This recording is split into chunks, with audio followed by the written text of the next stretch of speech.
Welcome everyone to the kickoff of ficonTEC's webinar series.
Hello everybody, thank you for attending our inaugural webinar series. Today is the 21st of October. This is the first webinar session that we'll be holding. We will be presenting a ficonTEC 101 type of format, so a short overview of what ficonTEC has to offer to the silicon photonics assembly and test sector. Some of you may be aware that today is the International Day of Photonics. We have a short giveaway, and the question is, what is it exactly that we are celebrating today? And since when has that been important? And the people who get that right, or the first person to get that right in the chat, they can have a ficonTEC mask and a ficonTEC mug, which we will send to them in the post. Okay, so let's move on with the topic of the webinar. So the goal of this series is that normally we would be involved and speaking to potential customers, clients, partners, and friends at events around the world. This is, of course, with the current situation, this is no longer the case. And we are missing the opportunity to disseminate important information, developments, technology breakthroughs, R&D, and just general news about the company as a whole. So we have decided to go the route of holding a series of webinars, much as other organizations are doing at the moment. But we have decided on a slightly different take on the format, and we want to use that format to maintain dialogue with the people who are interested in what ficonTEC has to offer to the sector.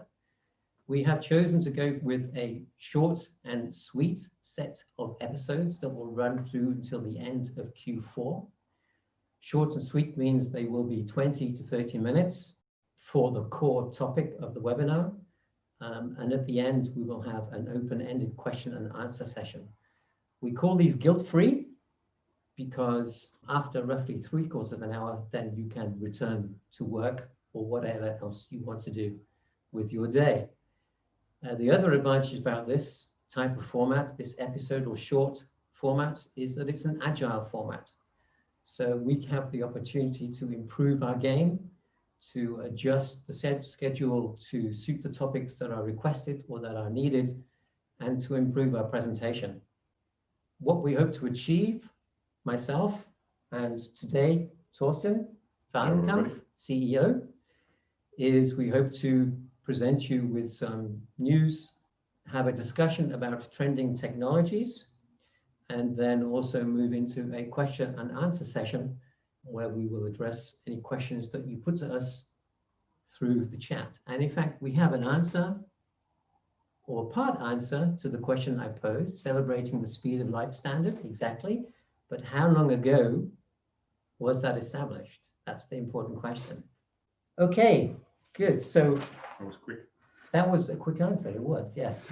1983, that is also correct, well done, 37 years ago. If you drop us your contact details via an email, then we can send that to you in the post. Well done, a cup and a mask. Okay, so what are the topics on the format for this series of webinars? over the next 6 weeks, we have 6 topics lined up for you. They will be looking in varied amounts at the product lines, either non-comparisons or comparisons. We will be looking at different technologies, so more complex scenarios requiring analysis of where certain technologies need to be applied and how they can be best applied. We effectively have 2 threads in the even calendar weeks coming up. In the next 6 weeks, we have the assembly line, fiber line, bond line, custom line, F300 and CL1500 topics. So we'll be looking at where and in which scenarios these systems are best used and for what exactly. In the final webinar of that series, we'll be making a comparison between the F300 and the CL1500 for fiber optic assembly tasks.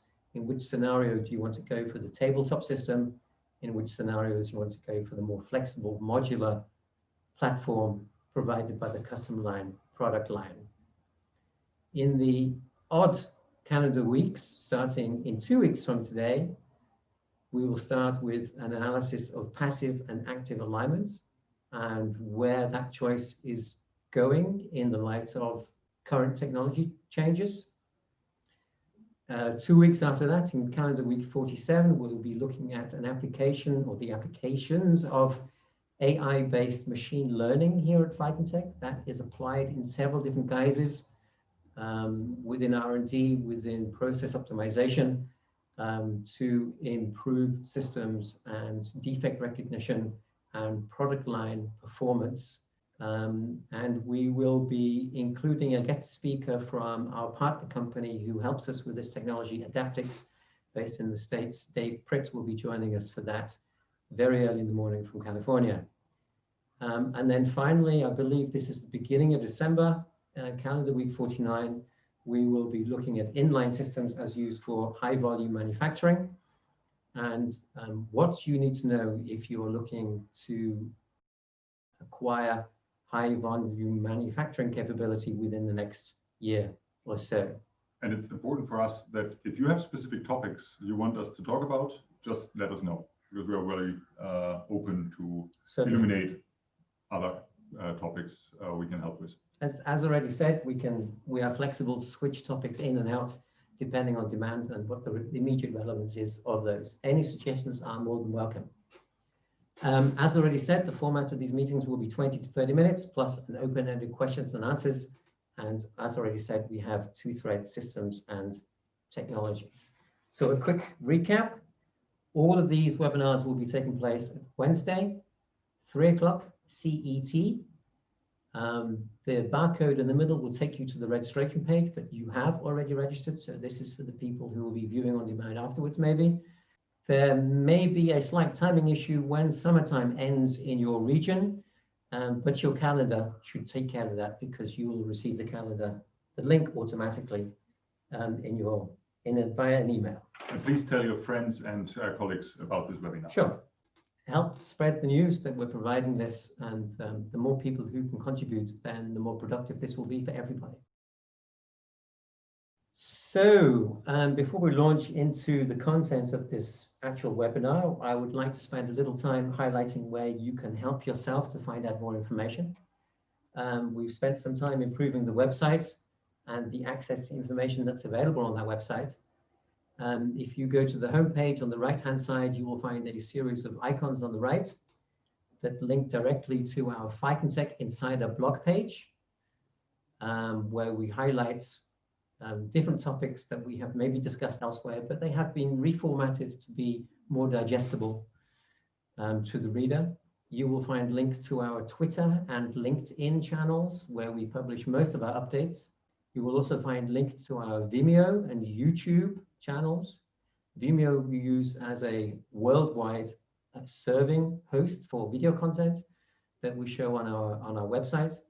And if you follow us on each of those 3 channels, or either of those 3 channels, Twitter, LinkedIn, and Vimeo, then you will be kept up to date automatically of any news that we put out over these channels. The content on YouTube is just a mirror of what's on Vimeo, and Of course, if you want to talk to a representative, be that someone in our sales offices or someone in our distribution channels, then of course the last link on that page will take you to the locations and contacts page on our website, where you can get in contact with somebody directly.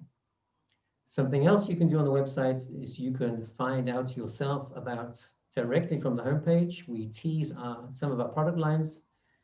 We are doing this increasingly with a video format. We have, with the 900 systems, almost 900 systems that have been installed globally, we have a vast library of photographic and video material of process steps and setups. And we will be making increasing use of that video material to demonstrate process capability for each of the product lines. So we will be building the collages of video snippets we have already on the homepage, placed there for the assembly line, custom line, bond line, and test line systems. Some of these videos you will also find automatically on Vimeo, and more comprehensive videos as well. On the homepage, you can also find out information about which the remaining real events we might be going to, assuming they still happen, through the end of, well, nothing at the end of 2020, but there may be some events in 2021, depending on how things improve in different locations around the world. But also, of course, increasing for everybody else too is the virtual events that everybody is attending, and we will be listing these on this events page as well. Finally, coming back to our insider blog, as I said, that is news, updates, information that we've put into a more digestible format. There are some very interesting entries on that blog already. In particular, I would like to point you to one on system visibility online. So these are third-party websites where the use of our systems is visible. These do not necessarily indicate a commercial relationship, but they do certainly indicate that that party has been using our systems for commercial work or for product development or for research purposes. Is there anything you feel you need to add? No, I think it's very complete. Okay, at that point, good. So we will now move on to ficonTECH 101. Where are we today? So ficonTECH will be celebrating 20 years of being in business next year. That's probably the... And it came as a surprise to me, I have to say. 20 years, that's... Where did you think you might be? No, actually, when you calculate that, then you see, but it's 20 years seems a very long time, but it's actually, it ran so fast that that's incredible, an incredible achievement we've done over this last 20 years together with our customers. ficonTECH is based in Aachen, Germany, close to Bremen. So we are close to which industry sectors? We have aerospace. Mercedes-Benz is here. So there's aerospace, Airbus, so high-tech area in the north of Germany. And we have good access to qualified personnel. Very good universities and technical schools around microtechnologists. So we're in an area where we can pool really talented people from. So in addition to our location here in Germany, we have offices in the USA, China, Estonia, Ireland, and Thailand. In addition to that, we have a distributor network as well. And as part of those office locations, we have application labs in Germany, the USA, China, Estonia, and Ireland. Could you briefly say what those labs serve, their purpose? Actually, they are, before we actually engage customers in a deeper process development, we are kind of demoing the assembly processes in these labs. But I have to say, USA is still is right now in the process of being launched soon.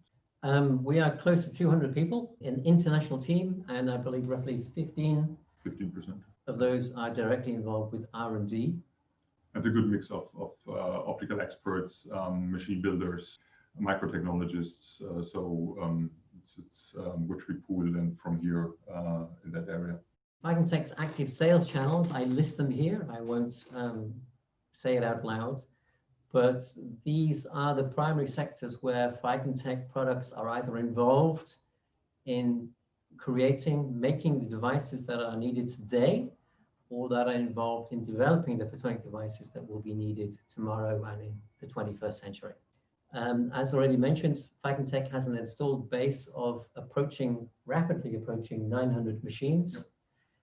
operational worldwide. These are either in a standalone or in a inline configuration, so a configuration comprising several systems. And I believe they're remote. There's remote access is available for these machines. They can be remotely synchronized. Where it's allowed, yes. This slide, I won't be spending any time on this. This is just to illustrate our locations now for completeness. What is it that we do? So effectively, the machine systems created by ficonTECH are used for align and attach and test and qualify process steps in photonic device assembly. This means the passive or active alignment of optical elements, fibers, arrays thereof, optoelectronic dyes, photodetectors, light sources, LEDs, integrated photonics, chips, waveguides, together as devices, as components, and creating a finished device. The attach process uses standard technologies, UV cured, epoxy, thermal, and laser assisted eutectic. Standard technologies for this industry, yes. For this industry, but we are making some breakthroughs with laser assisted soldering, which will be hopefully appearing in the news relatively soon, and we are doing that together with some of the partner organizations that we work with on international projects. And we also have test systems. These do test and qualify steps during the process or at the end of an assembly process for optical and photonic components. So this is validation and verification. Which becomes an increasing part of our business. Significantly an increasing part. Okay, and significantly an important change to wafer level testing as well, right? Yeah. And the systems we provide can do this electrically or optically or optically. So optical, electrical testing. We also have additional product lines that cater to laser bar stacking for high-power laser diode applications, fiber pumps, etc. Micro laser welding stations, I guess we should be more accurate, and automated optical inspection that look at facets of lasers, top side of VCSELs, so all this inspection of optical components we need for this industry. Okay, and that is something that's done as it's an add-on to machines or as standalone tools. Okay. So we've also the high power laser business is actually the business we grew with in the beginning. So that's really our bread and butter business. Okay, so when the stack's created. Exactly, you do that after the lasers are coated. Okay, good. Thank you. The next two slides are two slides that I will also not be spending too much time on because we will be primarily discussing product platforms and product lines in other webinars. They are here for completeness. So if somebody wants to take a look at these via view on demand after the webinar, they are welcome to do that. Effectively, very quickly, we have three product platforms or format platforms: an open tabletop system as used for development. We have standalone format, and we have inline manufacturing that is 2 years old, I believe now. Yeah. And the inline formats can also be used for standalone applications as well. Yeah. The second slide that I will not be spending too much time on looks at the product lines we provide in terms of the functionality and the format housing that is provided or that is available for those systems. Again, if you want to look at that in more detail, feel free to do so either view on demand, or we will come back to this in a later webinar. So what is ficonTECH's market positioning? I think we have decided that you're the best person to describe this. I'm actually trying to describe that actually. Good. If you see that we have close to 900 machines in the field, and each of these machines have a process which we develop together with our customers. Process know-how is the key of the ficonTECH know-how. The software which we have started to develop to support this process, we started to develop in 20 years ago, is actually a condensed version. Oh, just getting a message that nobody can see us. We did not know that. Oh, there we are. That was my fault. So I hope now everybody can see us. That was not the... So we started this software development 20 years ago. So the software was following us through the whole time to ficonTECH existence. It's actually the condensed version of everything we know at ficonTECH. It's part of the software. The instrumentation, so the software is actually today over 500 instrumentations, which are usually used in photonics, and they're part of the software. The device know-how, very critical for developing good processes. It's carried actually by our engineers, optics experts. They are supporting this process. And then we build up a library of, by now, 150 tools and modules, which are actually built into our mechanic library. This allows us to build even very complex machines in a very quick manner. And all these lead us to the process that we can actually do with our experts, a process optimization in the field. We're helping our customers to ramp up with a high yield, high productivity of the machines. And this is actually why we are so valuable to our customers. Okay, good. So if I move on to the next slide, the question for the people looking in maybe is what is in it for me, or from our standpoint, what is in it for you? If somebody is looking to work together with a partner for photonics assembly and test tasks, why should they do that together with ficonTECH?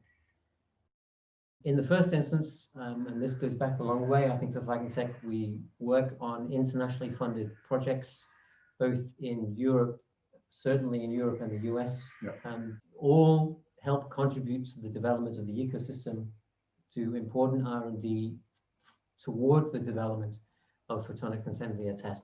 ficonTECH is heavily involved with these projects, and this is a two-way street in terms of information exchange, technology exchange, R&D, know-how. So ficonTECH takes, but it also gives back into the ecosystem. And this has been an important aspect of our growth and our development throughout ficonTECH's history. As a result of these collaborations and projects, we have a firm network of R&D institutes that we work with. We have systems placed at Fraunhofer institutes. We work together with Max Planck system of institutes, important partners around the world in different locations in the States as well. We work with the AIM Photonics group, providing a pilot line for photonics assembly and test development, and silicon photonics development and component development in the US. Similarly with Tyndall here based in Ireland, in Cork, together with their PIX-app photonic packaging pilot line project. And we also worked closely together with international contract manufacturers based in Germany, based in Israel, based in other locations around the world, who serve not only their immediate region, but serve customers globally as well. We have a customer base comprising the technology leaders across Europe, Asia, and the Americas in the sectors we saw on a previous slide. We can't tell you who they are, but naturally, because they are forefront technology leaders, then that is an important technology contribution into our know-how and expertise. And finally, we have, as already mentioned, at least twice, there are nearly 900 systems installed globally, working and being monitored and being improved as we speak. That pretty much rounds up the ficonTECH 101 introduction we wanted to make. The main purpose for this first webinar was to launch an introduction into the webinar format, and we will be discussing other topics more deeply at a later date.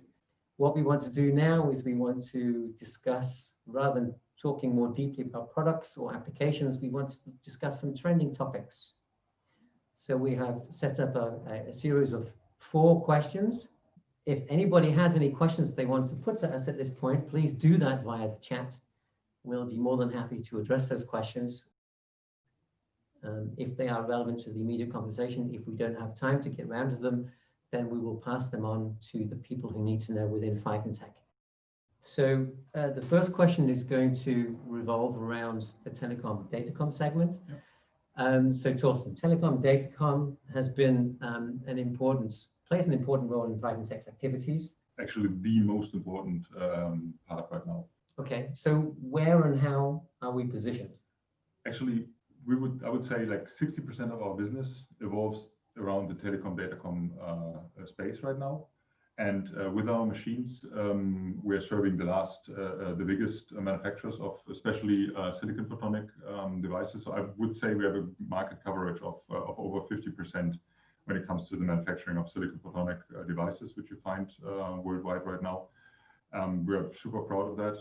These are very large installed bases, and it seems that it's growing faster actually than the market itself. So the number of orders we experience right now, it's tremendous. But the telecom and datacom has previously been the standard optical interconnects business, and we are seeing a transition at the moment into coherent technology. Yeah, so for us, it's like actually twofold. So there's the datacom space, which is the most more silicon photonic based components. Everything what we see on the coherent areas is more like hybrid assemblies, which we're doing with our machines. What does this mean for 5G? I think it's one of the drivers for that technology at the moment. I have a graph here which shows the expected growth for optical interconnects through until 2024. So this looks like to be a very promising. Yeah, and it reflects pretty much what we see in terms of machines right now. What about COVID-19? How is that affecting? Actually, I think it drives the market. So for order income wise, 2020 was, I would say, our most successful year up to now. So I was really surprised to see that. But it brings a lot of the COVID situation right now brings a lot of challenges, because we can't actually have live demos of our machines anymore. We can actually usually people come here to accept the machines when they're ready to be delivered. It's totally impossible right now. So everything is done via remote, and that takes much more time than you do that live. Our engineers cannot travel, so I'm happy that at least in Asia we have really capable teams on site that they can do the acceptance tests of the machines. Other than that, we have to work remotely, which works incredibly good, but it's slower than the real process. Okay. Have there been any changes to the FAT and SAT process? Yeah. So we set up a complete camera-based, data-driven process. Okay. Okay, so let's move on to another question. So that topic effectively leads into another trending technology or trending topic that you can read about frequently in the news, and that is co-packaging. Co-packaging is attempting to move optics on board to lower cost, increase packing density for the interconnects. How is ficonTEC set up to tackle that? So the machines are 100% co-package ready, because the processes which are driven for co-packaging optics, they don't really differ from what we see on what we are doing today, except the way how the machine is configured. So, but we see a strong conversion of semiconductor market and the photonics world, and we have to bring new processes into the lines, like for example, full automatic fiber strip cleave processes, which will be part of the systems going forward. Okay. But the process itself, we don't see production systems right now, but we see a lot of development. Customers come to us with the first demonstrators we have to do right now. Okay. Does this still only apply to telecom and datacom? Yes, mainly. Okay. Yeah, mainly datacom right now. Okay. Any other sectors? Not on the co-packaging right now. Okay. So effectively, the systems are already co-package ready. Yeah. And we need to make some modifications. Cool. Okay. Third question that we have lined up. So we've talked about co-packaging. That leads also then into the topic of convergence. So what we are seeing is that, I think what we're seeing is that there is a trend for the formats and the requirements from an assembly point of view in terms of lidar and telecom are converging.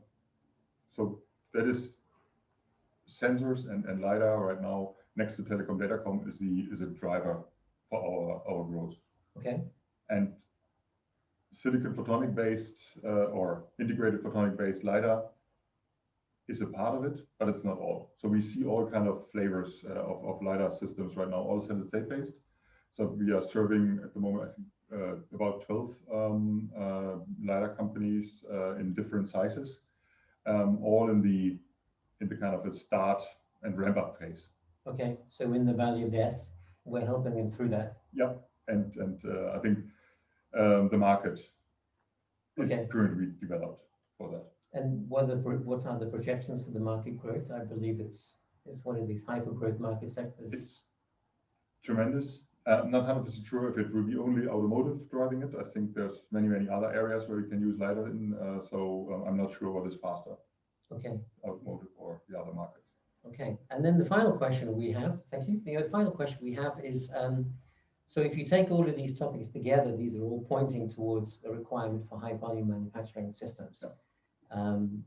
So there has to be an inline setup. There was an interesting webinar 2 weeks ago by the COBO organization, so the Consortium for Onboard Optics, I believe. They ran a poll under their viewers and asked them what were the time requirements for setting up a production line, silicon photonic production line, and the 2/3 of the respondees said within the next 2 years. Mm-hmm. Thinking in terms of lead time, system lead time for high volume manufacturing systems setup, what is it that people need to know? I think you have to have a solid high yield production line consisting of multiple machines. You should schedule between 8 months to a year of time. Okay. To connect all the machines, to set up the database, to have a high OEE, especially when you develop, and this is usually the case for ficonTECH, develop the devices in conjunction with the production line. Okay. So there's a lot of back and forth in order to establish that. So that needs a year. Okay. And in which areas are we already active with the first high volume systems? The first lines we have now installed for photonic sensors, which are kind of purity sensing devices. So there's 14 machines where we have blisters, the optical components coming from blisters, running through the machine. The process itself is, due to all these intermediate process like post-cure steps, is quite long, but this line spits out a fully tested, laser marked, completely qualified device back into a blister within 13 seconds. I think I have a video. Oh. That's the one where we set up the line, yeah? Yes, it's this one. So what are we seeing? That's actually the audience can see here the combination of heaters for 4 different optical components, 3 assembly cells with each of these assembly cells have 3 different production steps. There's post-cure steps, and at the end there's an end-of-line testing where we do pressure tests, LIV tests, spectral tests. Then there's a laser marking process, and after the laser marking, the completely tested device goes into a blister, and the blister is shipped directly to the customer. And this is how we set up the line. Was a process over that was actually before the factory acceptance, preparing the line for the factory acceptance. So this process alone took about 3 months in order to set up these lines, and the machine is currently. And when was that done? That was actually early January this year. Okay. Okay, so I think that pretty much answers. Well, there's one other point. I think that we wanted to make here was So in a high volume manufacturing scenario, I guess you're worried less about individual process steps and the time they take, and you're more interested in what the throughput is. That's something we had to learn, that this a process which can take several hours can be put into a complete line, and the machine spits out like the parts within a few seconds. Okay, so you divide the process up into logical steps. Correct. And assign specific machines to those steps. Yeah. Okay. There are no questions in the chat. Please feel free to make some contribution here. We're happy to address any questions that we can at this point in time. I have got a couple of extras here, whilst maybe people in the audience is thinking about contributing. Where is ficonTECH's largest installed base? So most of the machines are located in Asia right now. Okay. So these are the large production lines. They are actually usually US customers. They are placing the machines in Asia. Okay. And what about Europe? Europe is mainly driven by R&D based systems. So we have a lot of machines in Europe too, but they are like one-off machines which do specific processes within companies, because we don't see these large production lines here. Okay. And some of these are associated with Tyndall picks up and these projects that we're involved with as well. Okay. Is that distribution changing? It's actually, we see a trend specifically in the US that we see machines which are ordered right now, there will be set up in US.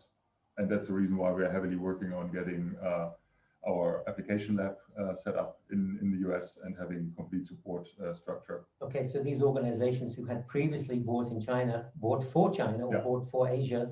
They're moving back. Okay, okay. So I guess you've touched on this already, but how has COVID-19 changed the way we have to do business? I think I never thought that I would say that, but I miss traveling. I miss meeting. I think probably everybody else. Yeah, I miss meeting my customers live. This is nice formats of this webinars and things like that, but it doesn't replace a physical meeting where we can have dinner at the end. And but I think for this situation and how fast we had to react on it, it worked pretty well. Okay, how has that changed? I believe there's been developments in the US team. Yeah, so it changes the way how we, because we can't travel, so we needed to set up a support structure immediately to serve our customers in the US. In the other countries, we were set up pretty well. We were pretty well already before. Okay, but I believe we're seeing a slightly different scenario in China, right? Where some events are actually being able to run again. Yeah, and that seems to be working quite well for them. There we move, the teams are inside the customer, the same for Thailand, by the way. So we can visit customers, we can, our teams are on site, we can do SATs, we can do process changes, we can help customers to ramp. So that's much more comfortable. Okay. Good. I have no more questions, and we have none in the chat today. Maybe next time. Unless there's anything else you would like to add, I think that's a wrap, as they say in the film industry. Yeah. So I enjoy this format. I will invite everybody. Would like to invite everybody to join the next ones, which will become a little bit more technical, more detailed. We have our R&D personnel speaking directly. So I think it's a great forum. Okay, and we will get sales involved in. Yeah. When it comes to the systems as well, I think as well. Okay, everybody, thank you for attending. I hope you enjoyed the content. I hope that was valuable to you. As Torsten, as you said, we will be covering topics in much more detail in later webinars. These will be coming out on Wednesday, 3 o'clock CET. You will get the link via email, and please do spread the word. And Other than that, Thank you so much. thank you and goodbye.